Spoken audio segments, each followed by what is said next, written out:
Welcome to Camp Constitution Radio with host Hal Shortwave. This show can be heard on WBCQ The Planet every Monday evening, 7:30 p.m.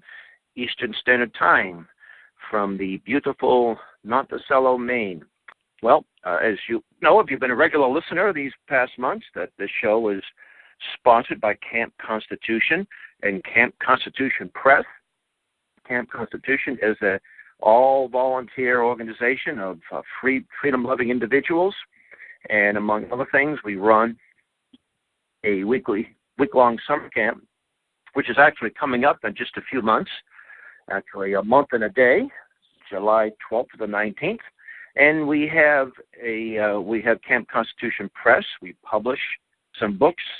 Some have been out of print that we put back in print, and we've got some original titles as well, as long as some essays like Not Yours to Give by Davy Crockett and George Washington's Farewell Address.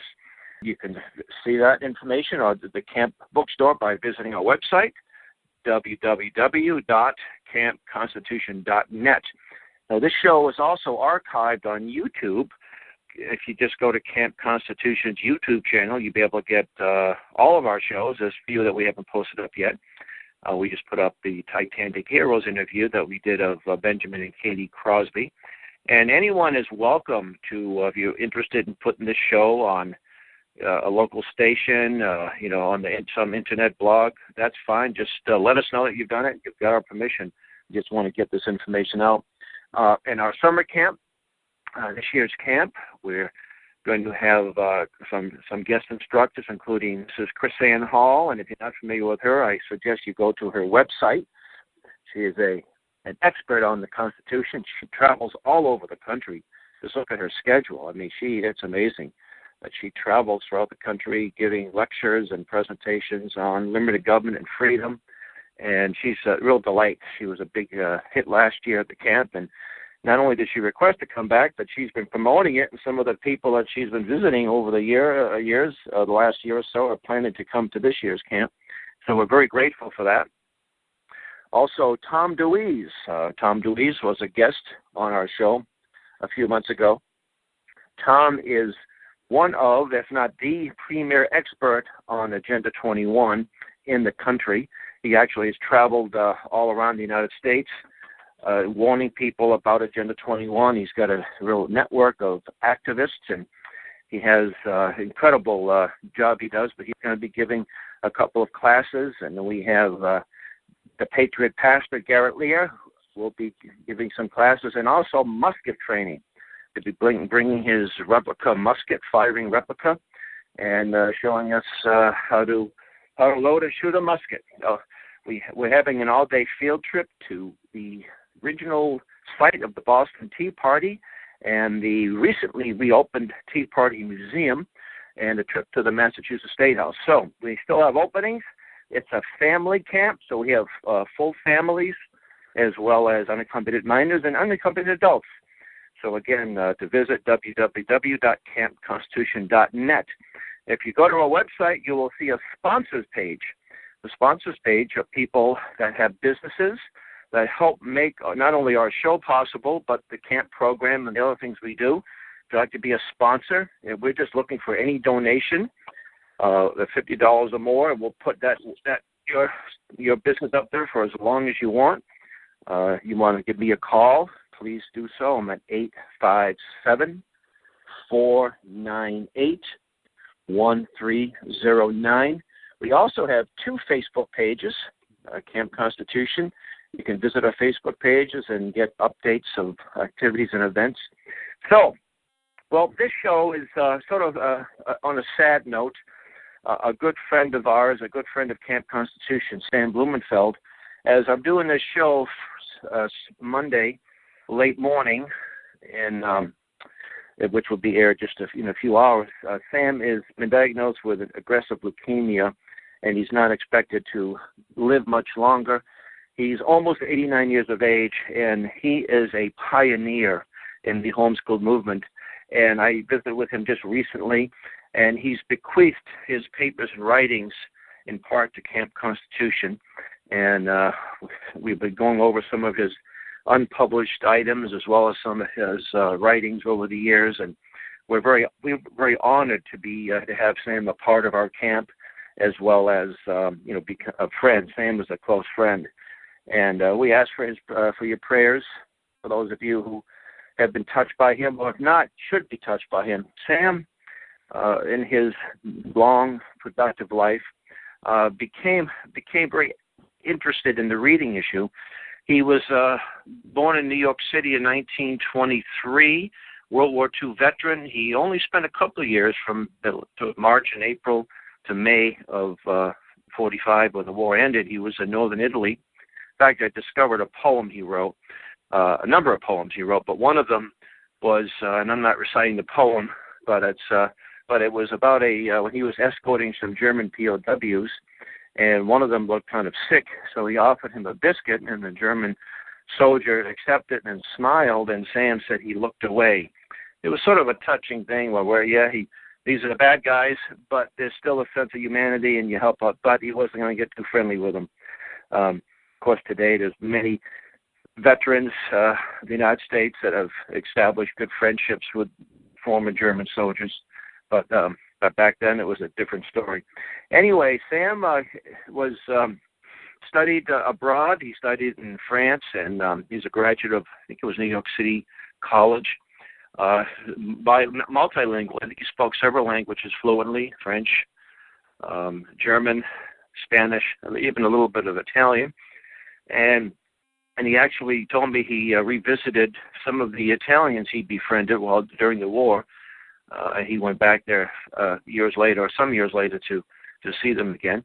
And he ended up working for Grossup and Dunlop. He was an editor in the 1950s in New York City. And Sam was always a conservative, an anti-communist, a patriot, had a great love of the United States and what we stood for. And anyway, he became aware of the reading problem that our country had. A friend of his asked him if he would be part of this literacy foundation, and Sam was sort of, why? He said, what's the Watson Washburn was the gentleman's name that sort of launched Sam's career in this field. Well, he said, children don't know how to read anymore. They're not taught properly. And that led him to a book by the name of Why Johnny Can't Read, and he actually became a friend of the writer, the author of that book, Why Johnny Can't Read, and it was updated, Why Johnny Still Can't Read, some years later. So Sam ended up going to work for American Opinion magazine, which is an affiliate of the John Birch Society in the 1960s, and he was friendly with Robert Welch, the Society's founder, and spent some time there. And then he went on, he introduced Mr. Welch to some of the New York City intellectual anti-communist and conservatives. And then he went on pretty much on his own. As a writer, he's written for numerous publications, from Boston Magazine, I think Reason Magazine, The New American, and there's countless others. But he's authored about 15 books that are published. Some are still in print, and some aren't in print. That Camp Constitution Press and the Literacy Foundation, started by Bill McNally, hope to put some of those back in print. And one of the books I think is his most important is his Alpha Phonics. Alpha Phonics is a workbook, and actually is recently condensed into something called Phonics for Success. A little less expensive, although for $25 you can get this and teach your child and even your semi-literate adult who maybe was learned how to read by look-sight method. But Sam was able to teach several generations of people through this wonderful, simple phonics book. He's a strong believer in using the phonetic phonics, and he said the reason why we have dyslexia and many of the other problems associated with dyslexia is because the children can't read. They learn how to read by using a picture system, look-say, instead of the way our alphabet is supposed to be used, phonetic. 85% of our alphabet is phonetic, and the other small percentage can be simply simply learned. And so Sam is, I would call him a pioneer in the modern homeschool movement.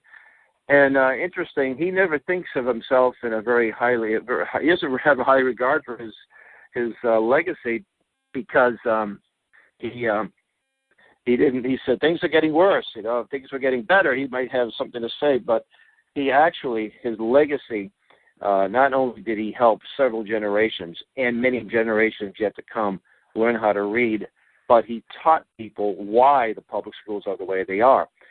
Even today, many people aren't willing to listen, but he was the first one to give us an understanding of the conspiracy that was set up way back in the 1800s to destroy the Christian or Judeo-Christian base of our public education. And folks, they've done an incredibly good job. He was the one that was able to trace Horace Mann and Horace Mann's connections to Germany or Prussia. When Horace Mann went to Germany, he came back and he looked at Prussia as the model for the United States. That's when states started adopting compulsory education laws. It was interesting, too, that we were just a few generations from the Founding Fathers that gave us the great Constitution and the Declaration of Independence, freedom and live in a government. And while there may have been, states may have had laws about education, it was all up to the towns. The towns took care of that, the local communities. And we were a highly literate nation. You look at the literacy rate back 200 years ago, and what happened was, slowly but surely, the progressive, so-called progressive educators got their hands into the system. In fact, as one of his books, Sam mentions the NEA, Trojan Horse American Education. He pointed out how the Unitarians were able to get the Trinitarian Protestants in their camp by scaring them about the Catholic influx. And it was probably the only time the Trinitarians and the Unitarians ever worked together. And it was basically out of some bigotry of the Protestants, thinking that, the Catholics are going to take over the public schools. And they eventually, it was the Unitarians who eventually took over the public schools. And Sam actually would refer to the public schools as Unitarian prep schools.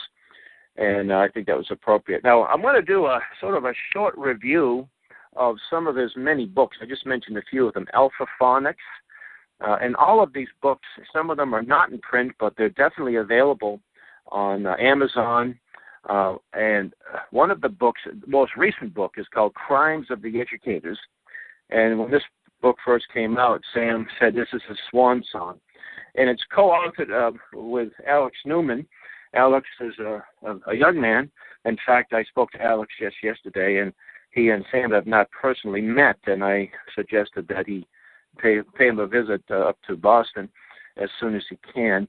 But and Alex is a brilliant young fellow, multilingual, and Sam, the book discusses the history of public education or government education, going back to the early days up to present. He talks about Common Core, and Common Core is something that many people are concerned about, or have numerous organizations around the country protesting and getting towns and cities and schools to opt out, what have you.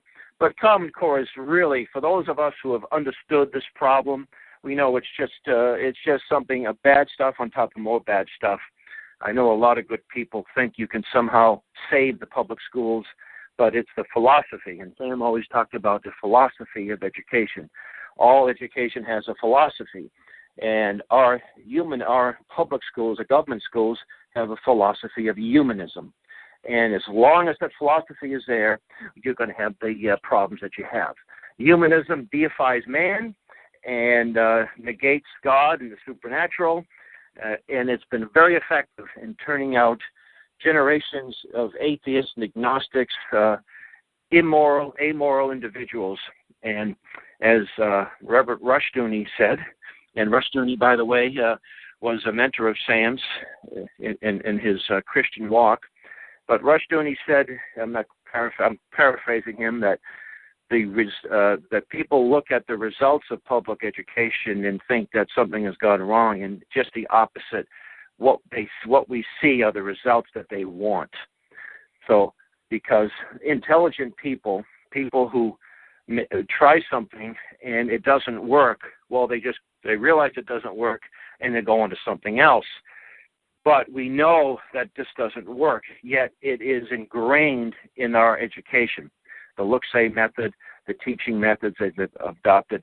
So we have to conclude what we see is exactly what they want, because they tried to promote the look-say in the Boston schools way back in the 1850s. And it was done by a very honorable individual, a man named William Gallaudet, the School for the Deaf.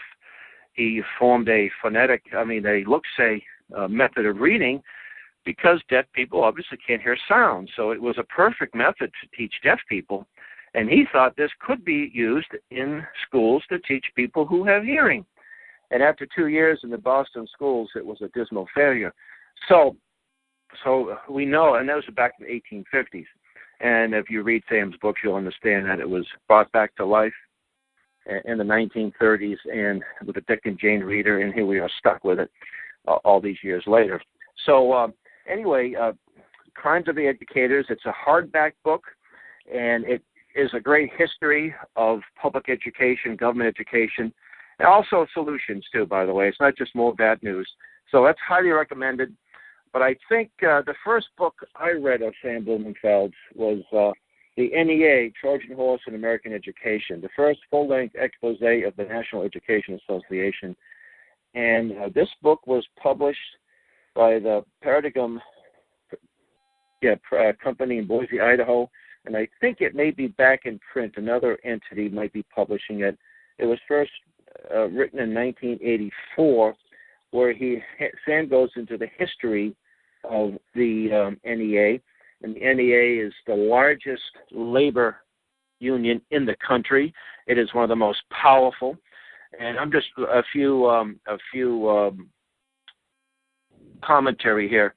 The country owes Mr. Blumenfeld a great deal of gratitude for his courageous work. W.A. John Johnson, editor of Daily News Digest. Here is Walter Williams. We all know Walter Williams, the great economist. He's a talk show host at George Mason University. The highly publicized report of the National Commission on Excellence in Education said we are a nation at risk from illiteracy. Mr. Blumenfeld's timely book points out the real risk is educational tyranny. And by the way, the reason why Sam's book, The Crimes of the Educators, why he uses the word crimes, because he points to this 1983 report on education, National Commission on Education, on excellence in education, and it said that if a foreign power did to our education system that we did to ourselves, we would consider it an act of war. So he uses the word treason to describe and criminal the activities of these educators. And I think it's important to point out, Sam never pointed the finger at the local high school teacher, the local elementary school teacher. These people aren't the problem. It's the educators. It's the people like the head of the Department of Education, the state, the people in the state levels of education who are promoting this agenda. Some of the educators, so-called educators, they should be called miseducators. They're the ones they're at fault. Another book, and this is a great book, is Public Education Necessary. And this book is back in print. Let me see, who's American Vision Press, Powder Springs, Georgia. And this book pointed out the fact that the history of public education, when the states adopted these compulsory education laws, and why they're not needed. In fact, there was an organization called Separation of School and State. It's interesting, we hear a lot about separation of church and state that the left promotes, thinking that you can't have anybody issue anything Christian in the public domain. Prayer over your milk and cookies for the elementary school is considered subversive. But when it comes to schools, should be where the state promotes its religion. And so this book goes into the history of public education, how states unwisely adopted compulsory education laws. It's interesting, too, folks. I would suggest any freedom organization, one of the agenda items should be getting states to repeal the compulsory education laws. Can you imagine if just one state did that, the positive reverberations?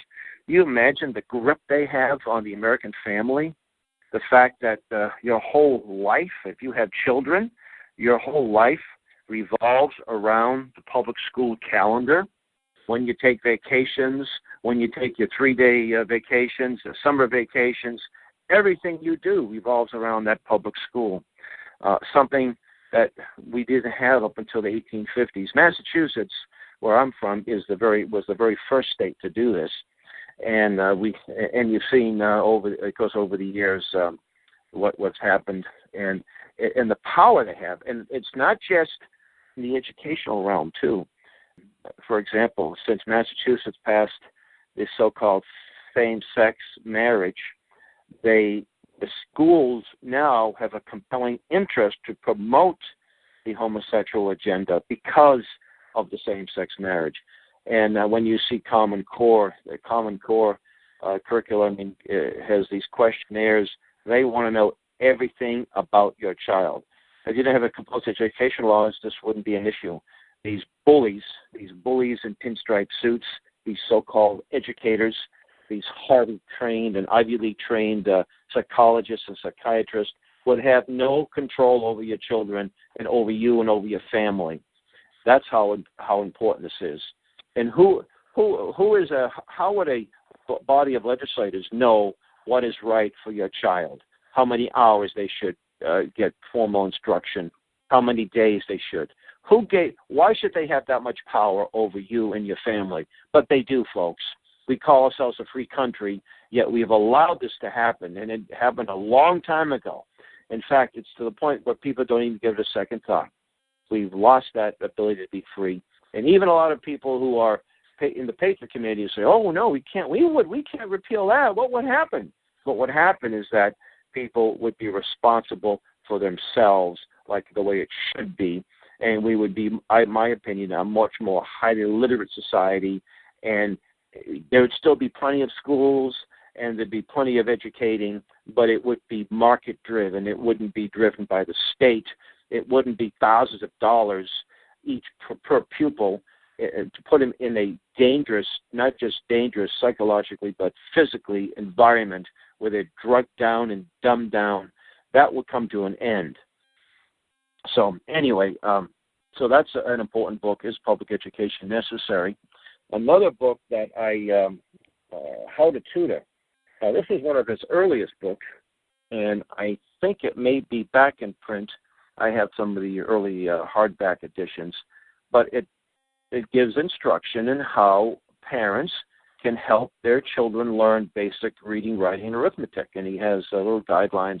Now today, there is a flourishing homeschool community, and a lot of folks say, gee, I want to homeschool, but I don't know anything about it. Maybe I wasn't a great student. You know, folks, since this came out in the 70s, there are so many homeschool organizations. There's so many companies. You go to a homeschool show, it's not a question of what do I do. It's decisions. It's so many opportunities. Some homeschoolers, they'll use accredited methods. You can go online. Of course, when this book came out, there wasn't any online courses. There are even free online courses that are available. Some of them are accredited. Some of them are not. You can get your sets of videos, DVDs, and Becca has a program where it's basically you get the whole year and all the different classes, and you're sitting in the classroom. You get your TV on and you're watching the classroom, and you interact, and you have your textbooks and your tests, and it's an incredible thing. And it was started by people like Sam way back in the 70s when more and more people learned what was happening to our school system. A more recent book is Revolution by Education, and it's a collection of essays. By the way, Sam also wrote a newsletter for about 15 years, the Blumenfeld Education Letter. It came out every month, and some of the articles, I think, from this book are in that newsletter, in these newsletters. The newsletters are available online. Camp Constitution, I think we have it on our script page, so you can get all of these great newsletters. And a lot of it was commentary in the political realm dealing with education. Some of it, of course, was pointing out some of the problems the schools were having and encouraging people to homeschool or private school. There is another collection of essays, The Victims of Dick and Jane by Sam Blumenfeld, Chalcedon Press. I think this is still in print, and it's dedicated to the blessed memory of Reverend Rufus J. Rushdoony, who passed away in 2001. And Mr. Rushdoony, Reverend Rushdoony, was, I said earlier, a mentor of Sam Blumenfeld's. This is a very important book as well. And let's see, here's an earlier book, The Retreat from Motherhood. And now Sam is a lifelong bachelor, but this was published in 1975, and I think it's out of print. But it goes into the what happened to the feminist movement and the dangerous impacts of that. So let's see. I think is public education necessary? Oh, yes, I already covered that. I got a nice hardback version here. So there's just a few of the numerous books that Sam has written. And as I mentioned earlier, he's donated his writings, many of his unpublished books. One of them was a book he was asked to write by Robert Welch. It was never published, how the communists set up the neo-Nazis in the United States. And it's double-spaced manuscript, and we did put it up on our script page. It is available in that format. And he wrote one on the JFK assassination that he started doing in the early to mid-'70s, and it's unfinished, but we may just publish it in the finished format. So, and of course, a collection of his poems and many of his other unpublished things. Yet, I haven't even discovered all of it. He has a letter from the leader of Katanga, Moshe Shombe, that was in French. Sam was the founder of American Friends of Katanga back in the 60s when the United Nations went in and committed crimes against this peaceful province of what once was the Belgian Congo. Anyway, so again, I do highly recommend folks to really look into Sam's writings. As I mentioned when the show began, Sam is in very poor health and with advanced leukemia, so I say your prayers, please put him in your prayers. And if you'd like more information about Sam and his writings, you can just give me a call at 857-498-1309. Sam has not only traveled all over the United States, all 50 states, this message of academic freedom, but also around the world. He spent some time in China. He was in Australia, in Europe, traveling around, letting people know what's going on, because this problem isn't unique to the United States. It's a worldwide problem. Well, it looks like time is up. I do want to suggest those of you who might be interested in helping our camp program, please consider a donation. You can donate right on the website. There's a PayPal program there. You can help with keep the show on the air by donating. And also attending camp. Camp is just 2 months away. Camp is in Ringe, New Hampshire, which is in the southwest corner of the state on the Massachusetts border. It's at the Toa-Nippy Christian Retreat Center. And I know some of you might be listening from many, many miles away. What we will do our best to help get you to camp. If you're coming from the Midwest, we have some people that are driving and may have room to carpool. We can pick people up at train stations, bus stations, and airports. And we have never turned away any worthy family or camper for lack of funds. Our tuition is very reasonable. In fact, it's basically, we actually have to, it barely covers the cost. So again, visit us at campconstitution.net.